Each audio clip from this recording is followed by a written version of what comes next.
In 1948, the town of Hallowbrook was still a quiet, nondescript place where nothing out of the ordinary ever seemed to happen.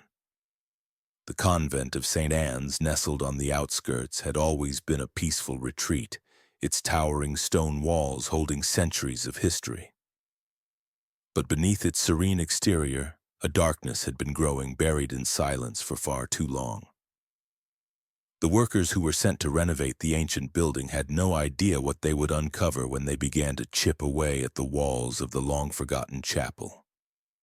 At first, the sounds of their tools, hammers, chisels, and the grinding of stone seemed innocent, just another part of the restoration process. But as the hours passed, a strange tension hung in the air. Each strike against the stone echoed deeper, reverberating through the walls in ways that felt unnatural, unsettling.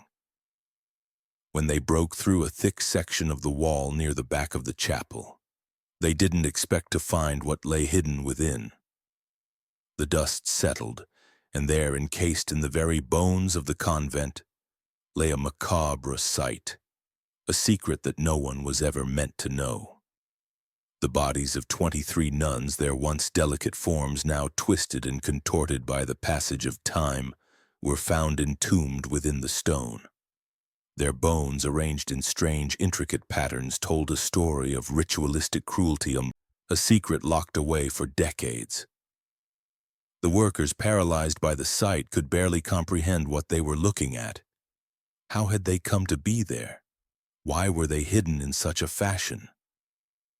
The bodies had been placed carefully, one by one, their limbs arranged at odd angles, some with their hands clasped in prayer, others with their faces turned to the cold stone. It was as if they were part of a puzzle, each one a piece of a twisted design. The workers reported the find immediately, but when the authorities arrived, there was no sense of urgency, no horror. Instead, they found only silence. The story was buried just as quickly as it had surfaced.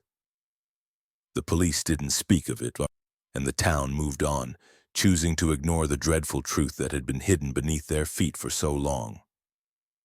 The convent's walls were sealed again, and the renovation work continued, though the air seemed thicker now, as though the stones themselves carried the weight of what they had held inside. The story faded from public memory, replaced by the routine hum of life in Hallowbrook. But the walls, they never forgot. They still whispered in the dark, carrying the breath of the lost nuns and the horrifying ritual that had claimed their lives. They called to anyone who would listen, the silent scream of 23 souls trapped within the stone, begging to be remembered, begging for their story to be told. In the quiet years before the horrors were unearthed, St. Anne's Convent stood as a monument of grace and obedience. The early 1920s had painted the building in soft reverence. Children played outside its gates during Sunday services, and townsfolk often whispered with admiration about the discipline and purity of the women inside. The nuns, clad in black and white, moved with a silence that commanded respect. They seemed untouchable, suspended above the mundane griefs of the world.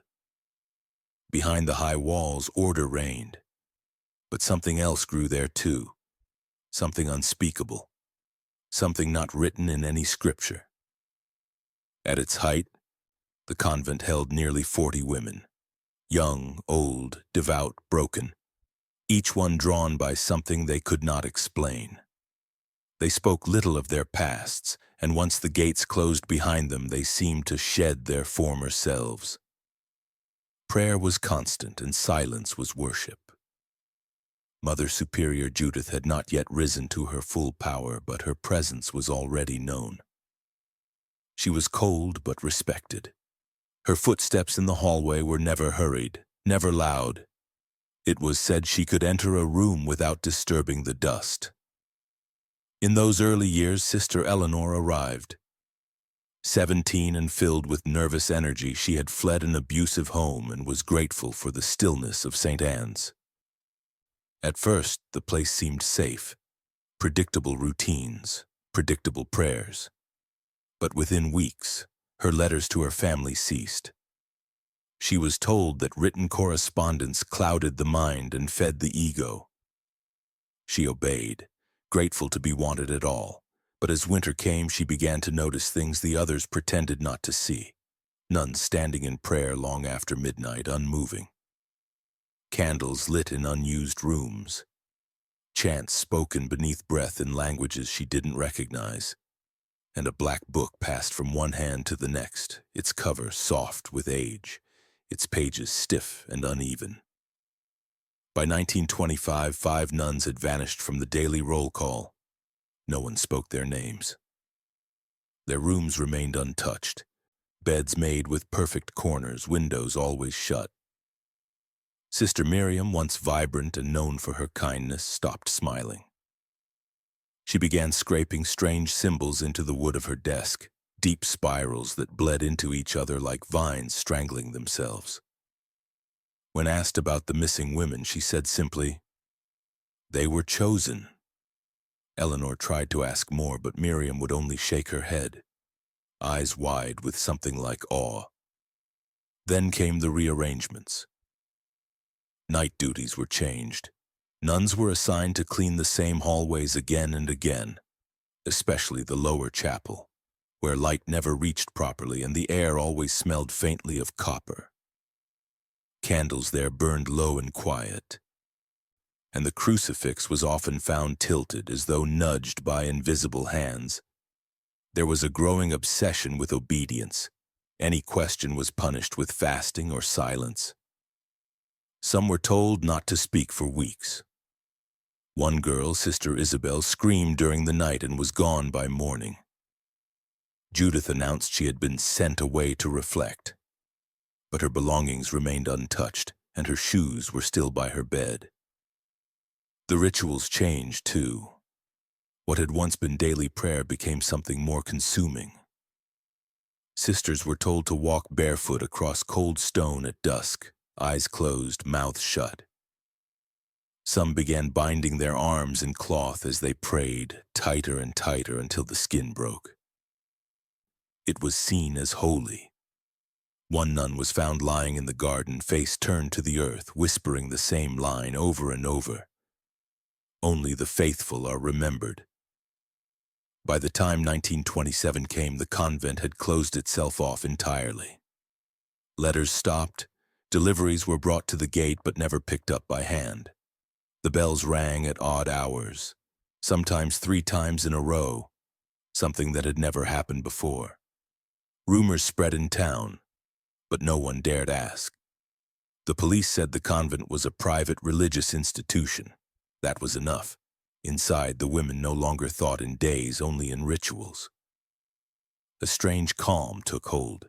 Even Sister Eleanor, once filled with questions, moved like the others now, silent, detached, and waiting for something she could not name. Outside, the walls of St. Anne's aged like any other building. But inside, something old and patient had taken root, fed by silence, sealed by obedience. And with every year that passed, fewer names were spoken. Yet the halls still echoed with footsteps, too many for the nuns who remained. Mother Superior Judith stood as tall as the stone that built the convent, her back impossibly straight, her expression unreadable, and her voice never needing to rise above a whisper. No one in St. Anne's could remember a time before her. She arrived without fanfare in 1919, and by the time the other sisters noticed her authority, she had already embedded herself like a splinter under skin. Judith believed in structure. She believed in silence. She believed that pain purified not only the body but the soul. And she believed that the hand of God was not always soft. At first, her ways were seen as traditional, even admirable. She introduced additional prayer sessions at midnight, claiming that darkness cleared the mind of distractions. The sisters accepted. When she eliminated correspondence with families, saying the world outside is temptation and temptation invites sin, few objected. And when she insisted that no one should ever speak unless spoken to by a superior, they obeyed. But as time went on, the rules changed again, and again, and again. Judith never yelled. Her punishments came slowly, dressed in grace. A nun caught weeping at prayer would be asked to fast for 7 days.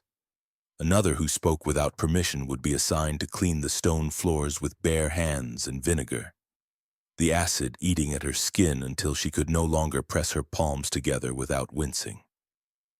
She said pain reminded us of Christ's suffering. When Sister Miriam grew too weak to stand from fasting, Judith lifted her chin, stared into her hollow eyes, and said, "The weak are often chosen because they do not fight the blade." As the years passed, the nuns changed. Their eyes lost warmth. Their hands twitched during silence, but never lifted in protest. Judith rarely emerged from her chambers except during rituals, but her presence was felt in every hallway, every echo of every footstep. The sisters began to refer to her quietly as the Hand, because she was never seen, only felt. And she was always closing around something. A strange new room was discovered at the far end of the convent, small, windowless, with walls darker than the rest. Judith declared it sacred. Only she and a few trusted elders were allowed inside. No one asked what was done there, but after each midnight ceremony, those who entered emerged with their mouths closed and their hands trembling. One returned with bite marks circling her wrist. Another came back days later, her hair shorn and scalp raw. The next week, she disappeared entirely. Judith introduced binding nights. On these nights, selected sisters would wrap their limbs in ropes, tight enough to leave marks, then sit in silence for hours, sometimes until morning. She called it submission of the flesh. One young nun, Sister Elise, resisted the practice, quietly confiding in another that it frightened her. Within a week, Elise was gone. Her bed was stripped. Her name was no longer spoken. The nun she had confided in, Sister Catherine, was made to kneel on gravel for a full day while others watched in silence. Judith stood at the doorway and reminded them, pain is language, obedience is prayer. Soon whispers began to pass between the remaining sisters, whispers of Judith's private writings, a journal that was never seen, only referenced. It was said to contain the path to ascension, rules not found in any Bible, teachings whispered into her ears by something older than Scripture. The sisters never asked how she came to know these things. They never asked why the crucifix was removed from the inner chapel, or why a new symbol, a crude spiral of interlocked thorns, was carved into the altar. One night, Sister Alice passed Judith's chamber and thought she heard multiple voices. Not just Judith's low murmur, but replies, rasping, layered, coming from beneath the floorboards. She said nothing. She told herself it was windy, but from that night on she walked faster past that door, and she never let her eyes meet Judith's again. Judith's power grew, not with violence, but with silence. The more the sisters gave in, the more they seemed to lose their sense of self. They stopped writing. They stopped laughing. Their thoughts became smaller. Their choices are fewer. It was no longer a convent. It was a hive, and Judith was its cold and devoted queen. And still the town outside believed the convent a place of peace. Inside, Judith was crafting something sacred, something old and absolute. Her rituals, her methods were not madness, she believed, but preparation. She said often, "Stone remembers what flesh forgets." And the walls did remember. They remembered every silence. Every scream was swallowed, every secret buried under years of obedience. And in those halls of prayer, fear no longer sounded like a cry. It sounded like breath held too long, like a step taken too quietly, like a mother's hand that no longer comforted but commanded. By the spring of 1928, the isolation at St. Anne's Convent was absolute. The walls had thickened, not physically but spiritually.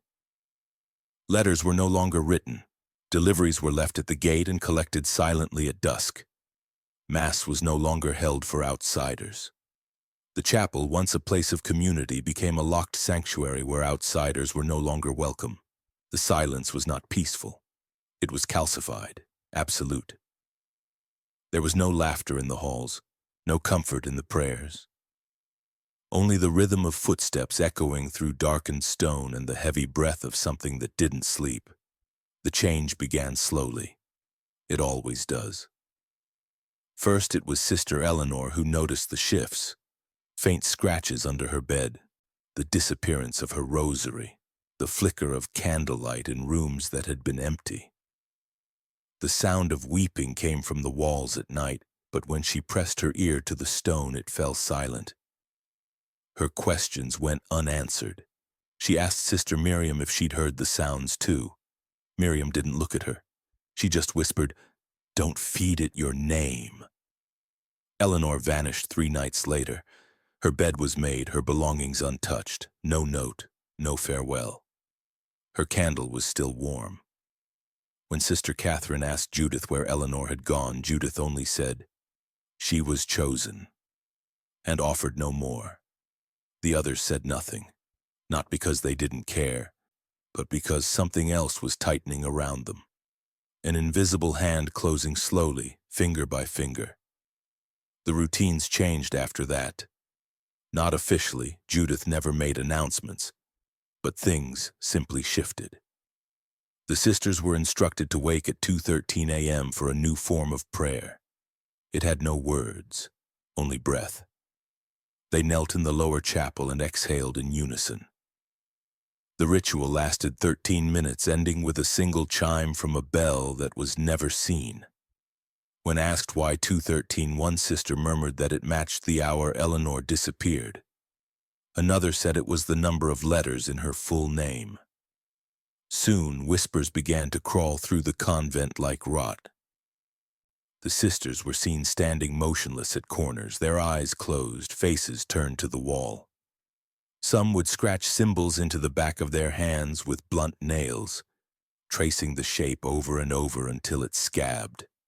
At meals, fewer ate. Judith said fasting made the veil thinner. Sister Ruth bit off the tip of her tongue during silence hour and bled onto her prayer book. When asked why, she whispered, "He told me it had to be quiet inside." Those who resisted began to decay, not visibly but spiritually. Sister Catherine stopped sleeping. She stood at her window for 4 days, unmoving, eyes wide and unblinking. When asked what she was looking at, she replied, "Nothing, but it's getting closer." She never blinked again. Sister Frances was found in the courtyard, her knees raw from kneeling on gravel, her palms stitched shut with black thread. Judith said she was undergoing personal refinement. One evening, the sisters gathered in the courtyard under the moon. Judith stood before them with a small sealed urn. No one asked what it held. She called it the remainder and said it was a gift from the one who waits beneath. She opened it and poured the contents into a bowl of water. The nuns were made to drink. That night, 13 sisters woke with their tongues covered in black welts. They couldn't speak for days. Some never spoke again. Every ritual had a meaning, but it was never spoken. Everything was felt, understood in the blood. The sisters whispered not to each other, but to shadows. The walls began to stain in odd places. Small circles that spread like oil, then vanished without a trace. On certain nights, the lower chapel echoed with sounds not made by human mouths. Judith said the sisters were being tested. "Pain is the proof of passage," she told them, "and silence is the currency of heaven." And yet no one left. Even if they wanted to, they couldn't. The gates no longer opened. Keys were taken, maps removed, and those who spoke of leaving found their feet blistered after waking, as if they had walked miles barefoot in their sleep. Sister Miriam once tried to run. She made it as far as the orchard. They found her kneeling beneath a tree, praying to its roots, her hands buried deep into the soil, her fingernails cracked and blackened. She said, It whispered that it remembers me now. The world beyond the convent faded. No one remembered how long they had been inside. Days lost their shape, time stretched. And deep beneath the building, beneath the altar and the stone, something shifted. A presence, patient, ancient, listening, feeding on every unspoken terror. By then, only 19 sisters remained, but the halls still echoed with the steps of 23. The names of the missing were never spoken aloud again, but they lived in the silent rituals that followed. At St. Anne's, the dead did not leave. They were absorbed. Their absence became part of the rhythm, a ghosted pattern etched into each hallway and prayer. Judith never acknowledged them. To her, loss was never loss. It was obedience fulfilled. But among the sisters, unease festered like rot under polished stone. Each disappearance brought with it a sense of ritual precision, never random, never messy. The nuns were being taken, altered, and returned as if the walls themselves had learned to breathe and wanted something in return. It began with Sister Ruth. One night she was there, whispering her penance into the chapel walls, and the next morning she was gone. Her bed remained undisturbed, rosary still looped around the iron frame. The next night she came back. But something was wrong. Her face held no expression. Her eyes didn't search. She walked differently, as though following steps given to her in a dream. Judith welcomed her with open arms, gently touching the back of her neck. That's when the others saw it. A small circular scar beneath her hairline, like something had been etched into her skin and healed without her knowing. The scar became known among the sisters as the mark, though no one dared speak of it directly. Ruth never acknowledged it. She never spoke again. She moved only when Judith did, mirroring her perfectly in the chapel, even breathing in time with her.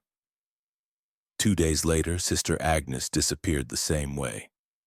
Then Sister Frances, then Sister Miriam, always one at a time, always at night. Each sister returned changed, eyes empty, speech gone, yet still functioning. They cleaned, they prayed, they followed instructions without hesitation. But none of them ever looked at one another again. They no longer blinked when candles burned too low or when glass shattered during storms. They no longer noticed the shrill cries of wind that sometimes seeped up through the chapel floorboards. Their hands were cold to the touch, as if their blood had thinned or stopped. Only one seemed immune, Sister Alice. Alice had always kept quiet and had always done what was asked.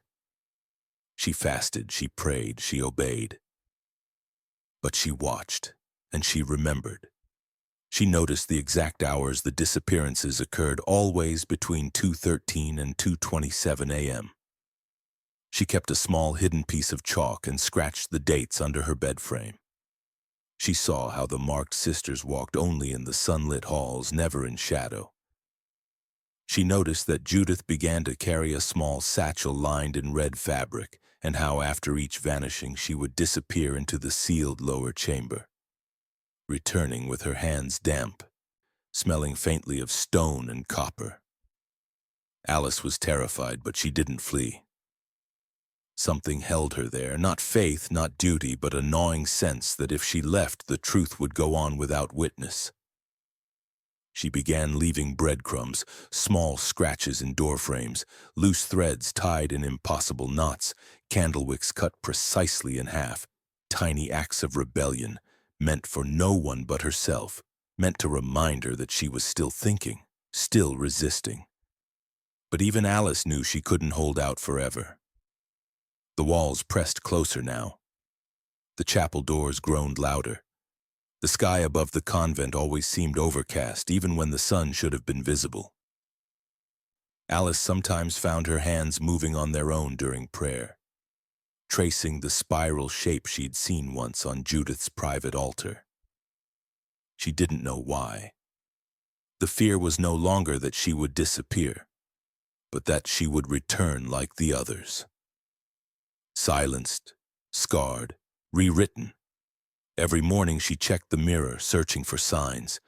A bruise on her temple, a tremble in her left hand, a single black hair growing from her palm. Nothing yet, but something was watching, something was waiting. And in the dark halls of St. Anne's, the silence had learned her name. Sister Alice had never intended to find the hidden door. It wasn't marked, nor did it creak like the others. It didn't exist on any blueprint or map, though she had studied them in secret whenever she could. It was only by chance, if such things still existed within the walls of St. Anne's, that her candle had flickered near the far alcove behind the chapel, revealing a faint seam in the stone, vertical and narrow, just wide enough for a hand to press against. And when she did, the wall gave a soft moan, as though exhaling for the first time in decades, and it opened.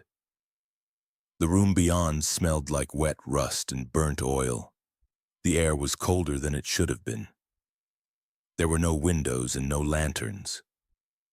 Only the dull, unholy hum that seemed to come from beneath the floor. Alice stepped in slowly, candle shaking in her hand, heart pounding too loudly in her ears. The walls were lined with carvings, not drawings or scripture, but symbols, not made by hand, but by something sharper. Deep spirals layered with thorn shapes, repeating endlessly, always curling inward. Some bled into each other, others seemed to move if stared at too long. At the center of the room stood an altar, rough and low, made from stone darker than anything in the convent. On it sat a collection of objects, a lock of hair tied with red string, a child's tooth set in wax, a strip of black cloth with tiny white initials embroidered in trembling stitches. Alice recognized them: Ruth, Miriam, Frances. These were not relics, they were offerings. Behind the altar was a recess in the wall like a cupboard but sealed with hardened wax. 23 tiny slots, each labeled with a number. 11 were filled with small bundles wrapped in linen darkened by time and something else. The clothes pulsed faintly when she moved closer, not in light, but in presence, as if they remembered being touched by something that didn't bleed. Alice fell to her knees, choking on the air. Her candle nearly dropped. She realized suddenly and horribly that the disappearances weren't passive acts of cruelty. They were pieces of something constructed, meticulously, repeatedly, with intention. These women had not been taken for punishment. They had been chosen for a pact. Judith's voice echoed in her mind. Pain is language, silence is currency. The scar on Ruth's neck, the vacant eyes, the perfect obedience. They weren't symptoms, they were results. Ritual outcomes. Alice ran her hand over the edge of the altar and her fingers landed on a groove. She leaned closer and saw it wasn't part of the stone. It was etched bone, human, set into the slab like a crown molding. The jawline of it still held a molar. A wave of nausea hit her and she staggered back, bumping into a low shelf in the shadows. Something clattered to the floor, a pendant shaped like a spiral of thorns, identical to the one Judith had carved into the altar weeks ago. Alice picked it up and her hand immediately ached, the metal cold and biting.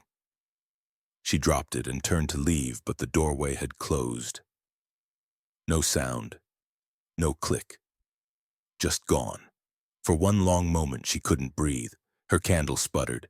The symbols on the walls pulsed in rhythm with her chest. Then, as if satisfied, the wall opened again. When Alice emerged into the chapel, it was still night. The candles remained lit, the silence unbroken. She was back, but she wasn't alone. The room had left something in her. She didn't speak of what she saw. Not because she was afraid of punishment. She already knew she would be punished, but because she now understood the depth of the game being played. This wasn't madness. It was devotion turned inside out, made obedient to something ancient and voiceless. Something that didn't want worship, it wanted structure, sacrifice. She lay awake that night, not blinking. She knew Judith would know, not by words, not by action, but because the altar had its own form of communication. It would whisper her name over and over until Judith heard it in her bones. Alice had entered the room. That was enough. And somewhere in the sealed dark beneath the chapel, a slot with the number 12 waited to be filled. The bells at St. Anne's did not ring that morning. The sky outside was choked in gray, though the air remained still. Inside the convent, silence took on a different weight. It was not peace, but preparation. The remaining sisters, those who had not vanished, those who had returned hollow-eyed, moved through the stone corridors with the rhythm of sleepwalkers. No instructions were given, none were needed. Their steps were already known. In the chapel, Judith stood beneath the great spiral, now carved fully across the altar wall, thick with old wax and drying blood. She did not raise her voice. She simply declared, "It is time." No one asked what she meant. No one had to. They had known it in their bones for weeks now. The numbers had never been random. The sacrifices were not symbolic. The pact had a shape, and it was almost complete. Alice, the last unmarked, stood at the back of the chapel, heart hammering in her chest. She had not spoken in days. She had not slept. But her eyes remained her own, and they burned with questions. As the sisters began filing out in twos, heading toward the lower chamber with soft humming under their breath, Alice stepped forward. Her voice was a whisper at first, but it cracked in the stillness. "Why?" Judith turned slowly. Her hands were folded. Her eyes are calm. "You already know," she said. Alice begged her for the truth, pleaded for something that could make sense of the horror, the blood, the bones in the walls. Judith stepped closer, and for the first time her mask slipped. "It was never meant for this life," she said. "We were chosen to endure so that something greater could live forever. The walls are our womb. Our sacrifice seals the passage." She lifted a bundle of black cloth and unwrapped a polished stone tablet covered in symbols too old for any language. 23, she whispered. "The number of completion, the number of permanence. They will carry us through." Alice recoiled, her voice rising. "This isn't faith." Judith's reply was simple. "It's not." As the others disappeared into the crypt below, the sound of stone scraping stone echoed upward. Doors closing, walls shifting, the structure itself is preparing to receive its final offerings. Alice tried to run, but the halls twisted. The turns she'd known for years folded into themselves. Behind every corner was another door, already sealed, and in the silence she heard the whispers again. Not of voices, but of memory. Names, prayers. Please. They weren't in the air. They were in the walls. Judith returned to the altar, lighting one final candle. "You may resist," she said, "but you were always meant to be the last." Alice dropped to her knees, grief choking her. She wasn't afraid of dying. She was afraid of being erased, of becoming one more mouthless echo behind stone. But it was too late. The sisters were already lining the narrow passageways beneath the convent. One by one, they entered hollow chambers built into the very bones of the building. Each whispered a vow. Each sealed herself inside, voluntarily. Judith was the last. She pressed her palm to the stone, left her mark in blood, and stepped into her place. As the final wall slid into place behind her, the chapel trembled once. Then silence returned.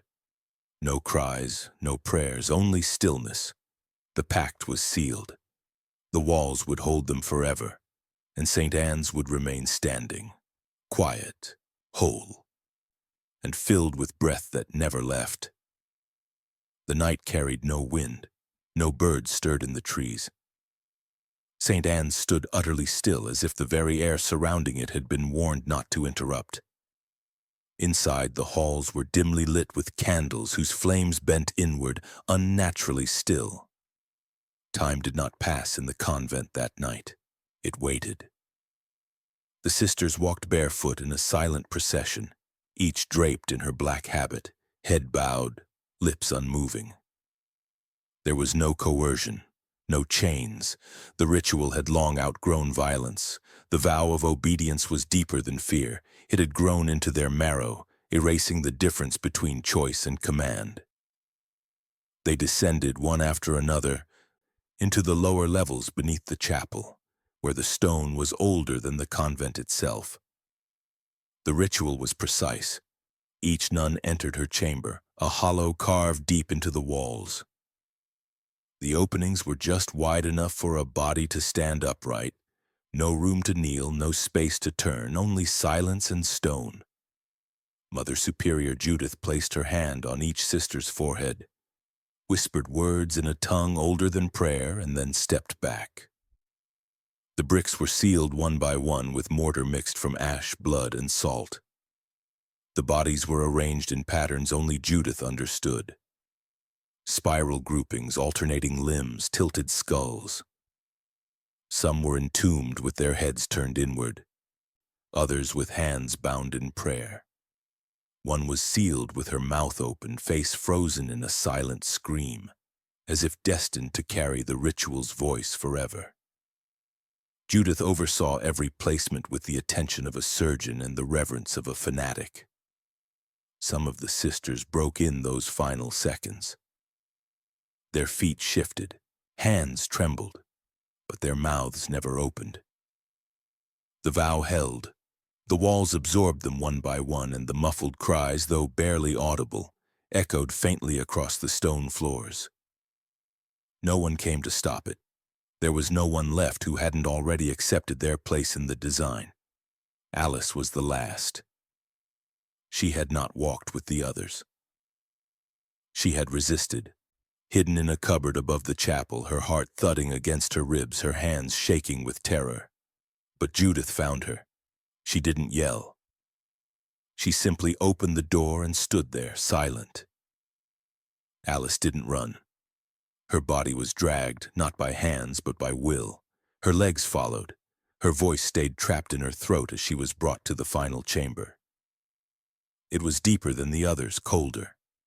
Inside, the shape of the walls curved slightly inward, as if meant to mold her body into something it had already been expecting. Judith leaned close and whispered, "You watched. You waited. You knew. That is enough." The stone slid into place. The air vanished, and then nothing. Saints or Anne's grew quiet. The chapel doors sealed, the candles died one by one, but the walls, they remembered. They held every scream, every prayer, every inch of skin pressed into mortar. And though the air was still, if one stood close, just close enough to touch the stone, one could still hear her. Alice. She had not vanished. Her voice remained behind the wall, wordless and ragged, calling not for salvation but for witness. The ruins of St. Anne's stood silent for decades. Ivy crawled over the stone, the chapel roof caved in from storms long forgotten. Locals avoided the grounds, whispering rumors about the nuns who had moved away and the bells that sometimes rang with no wind. No records remained. The church had closed the books, citing dwindling attendance and financial decay. No one questioned it. Silence had won. Until the journal surfaced. It was found by accident during a university archival project in 1983. Tucked inside an unmarked crate from a shuttered parish library in Essex, the leather was cracked, the pages brittle. But the handwriting, faint, panicked, deliberate, remained legible. The name etched on the inside cover, Sister Alice. The historian assigned to catalog it, Dr. Ian Rowley, expected little. A convent memoir, perhaps. Reflections on faith. But by the third page, his hands were shaking. Alice's words weren't sermons, they were records.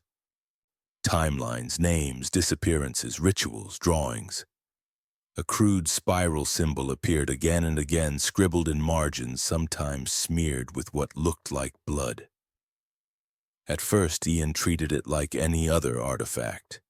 He wrote notes, he organized dates, but then the dreams began. They started small. Shadows at the edge of the frame when reviewing microfilm, the sound of breath behind him in locked rooms. The scent of candle wax in his flat, though he hadn't lit any. The more he read, the more the journal seemed to look back. Whispers filled the silence of his evenings. Not words, just sound. Long, mournful, and familiar. He traced what little history remained. A convent opened in 1847. Closed suddenly in 1929. No closure announcement, no relocation records. 23 nuns all vanished without official notice. The number repeated in Alice's journal like a curse. He returned to the ruins despite the town's warnings. The chapel floor had collapsed, exposing a narrow stone staircase beneath the altar. The air changed as he descended, cool, thick, unmoving. He found no bodies.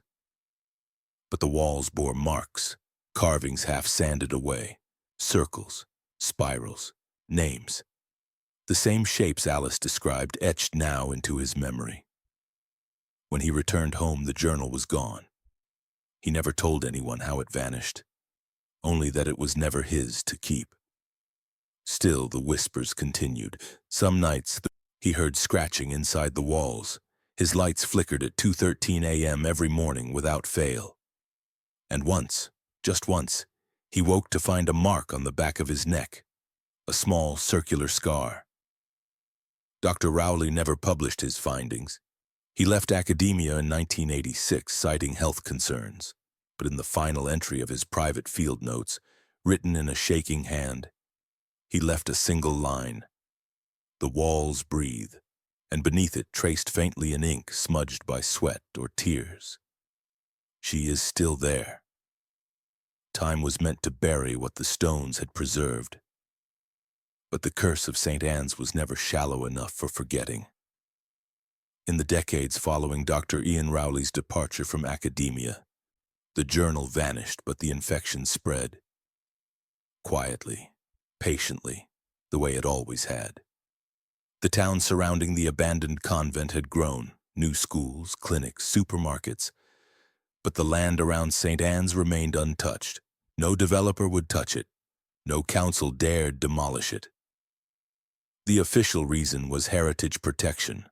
The real reason whispered through town halls and Sunday sermons in voices that never quite met your eyes. That place is marked. Rowley tried to move on. He moved twice, changed his name, and stopped writing. But nothing stopped the dreams. The whispers followed him from wall to wall, through clean hotel rooms and rented flats. He'd wake each morning with dirt under his fingernails, his hands stained with dust he could never wash away. Mirrors in his home cracked with no impact. Lights dimmed when he spoke Alice's name. The mark on his neck deepened each year. First a scar, then something deeper, a pressure point of pain that ached when the moon rose. He began to see the spiral symbol in places it did not belong. Drawn in condensation on cafe windows, scratched into the wood of park benches, pressed faintly into the bark of trees near his home. Always curling inward, always watching. He once dug into the drywall of his apartment, convinced there was something breathing behind it. All he found was dust and bone. Not human, not an animal, something small, brittle, with spiral etchings down its length. His notes grew frantic. The entries shifted from research to confession. They didn't die, one page read. They transitioned. In another, obedience was the offering.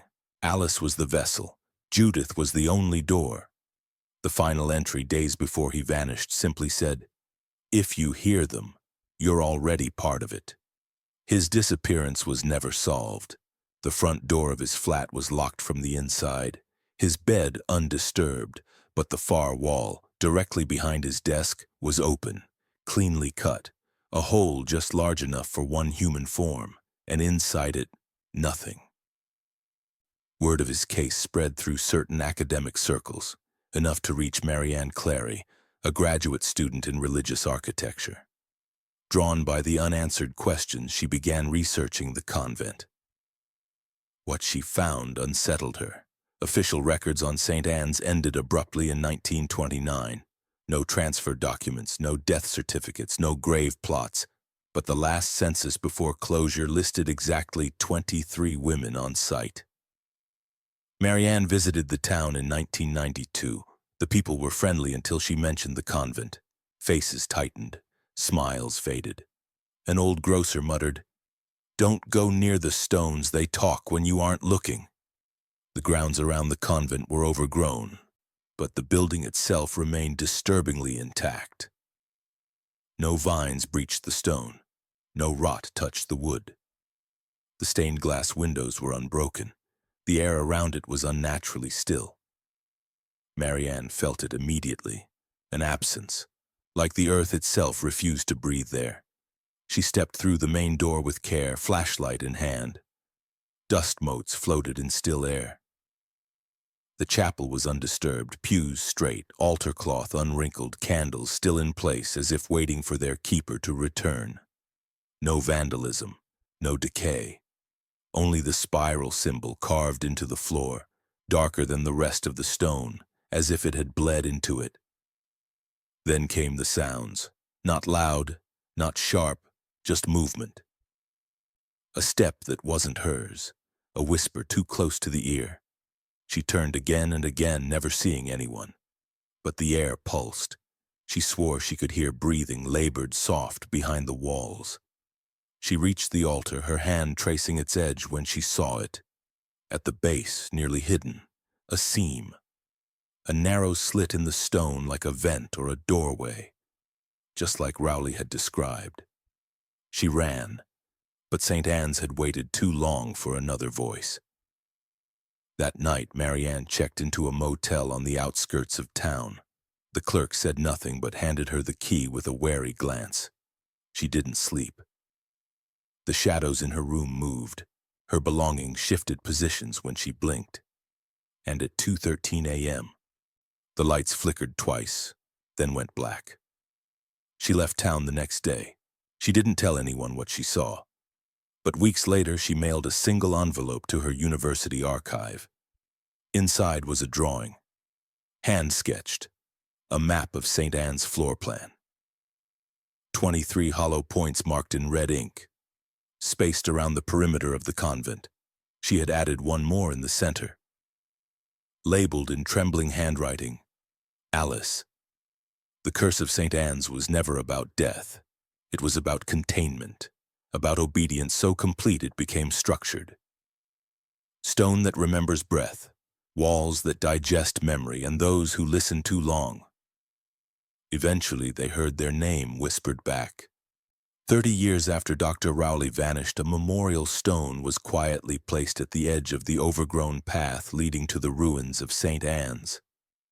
It stood no taller than a grave marker carved from pale limestone, its inscription brief and bloodless. In memory of the Sisters of St. Anne's Convent, lost to time, may their devotion be remembered. No date of death, no names, just an echo of reverence without history. The townspeople passed it without stopping.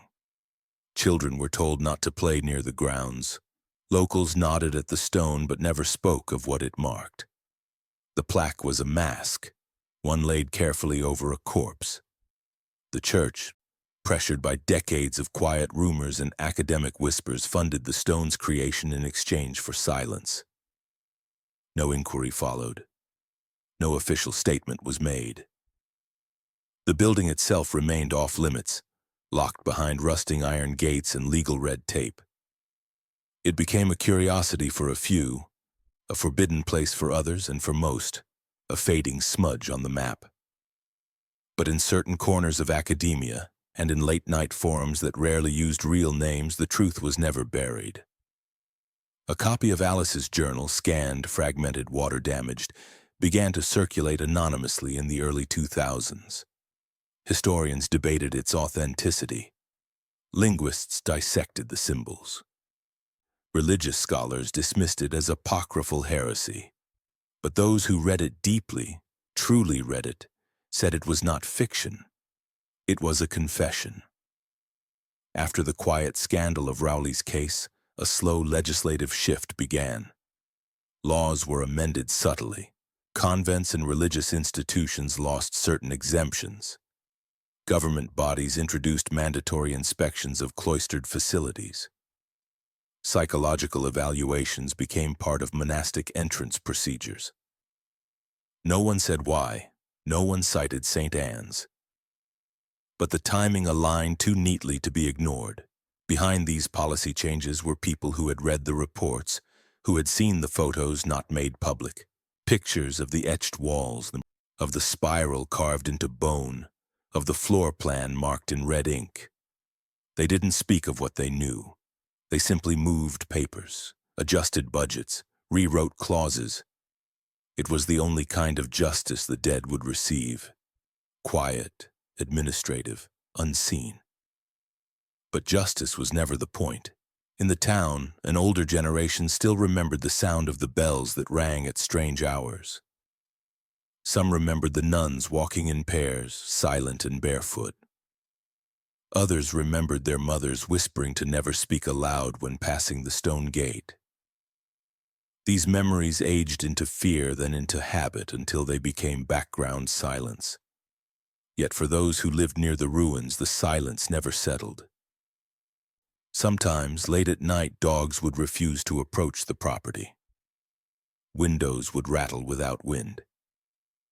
A child once drew a spiral over and over on his bedroom wall after visiting the area.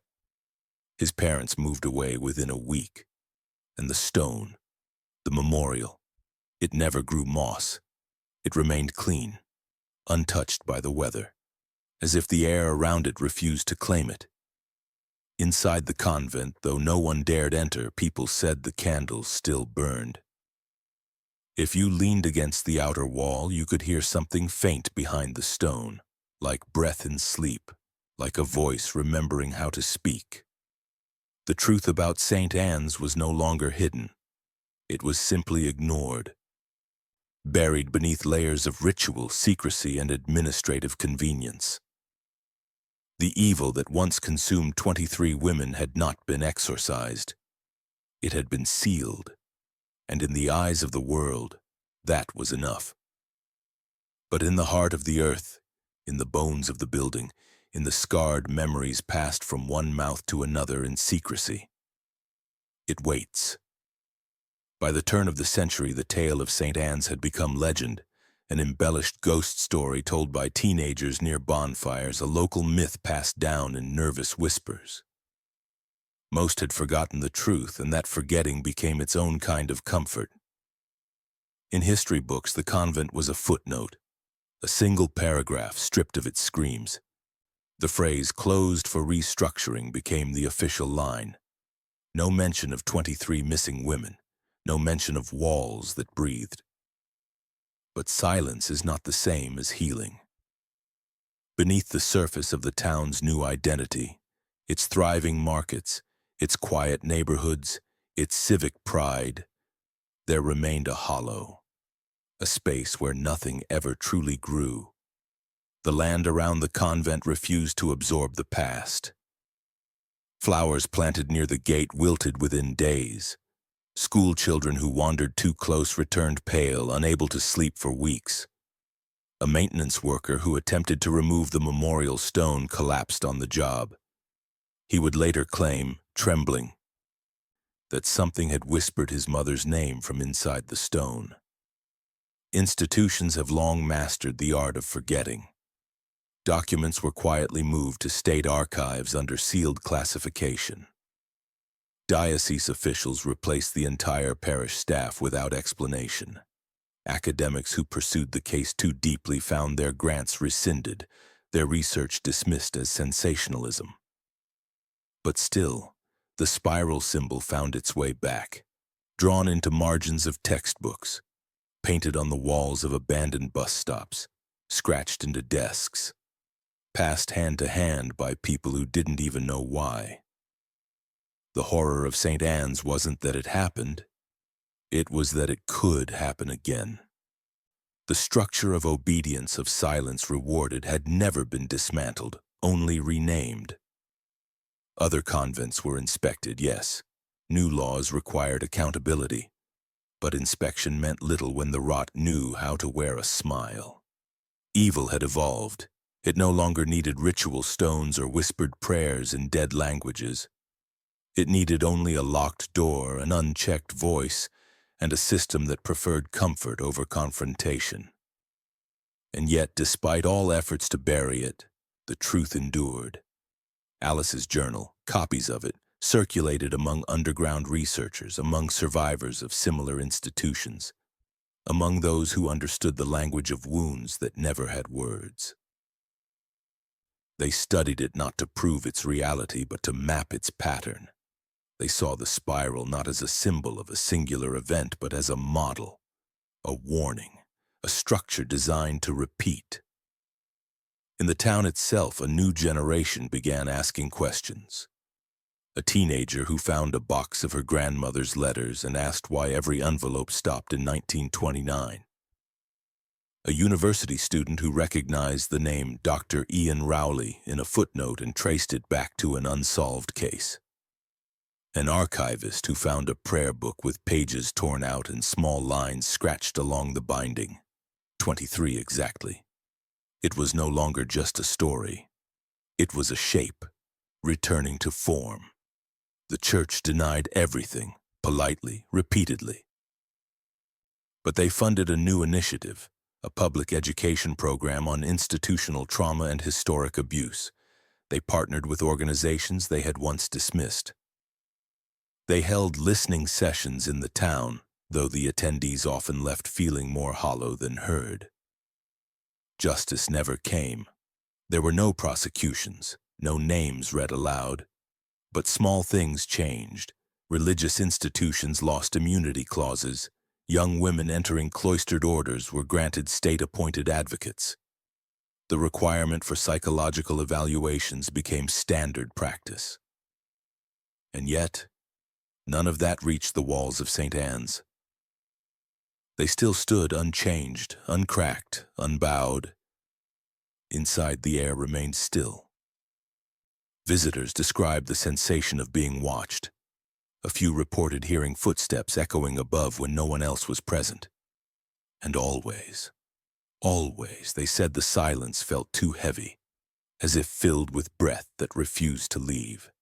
The spiral lives on, not just in books or drawings, but in systems, in unchecked power, in the reverence we give to quiet obedience, and the punishment we deliver for disobedient truth. And so the question remains, could something like this happen again, in another town behind another gate, in another building where silence is mistaken for sanctity? Could evil still wear a collar, still carry scripture, still call itself holy while it builds another wall? The story of St. Anne's did not end. It only went quiet. And the world, like the convent that bore it, was all too willing to listen.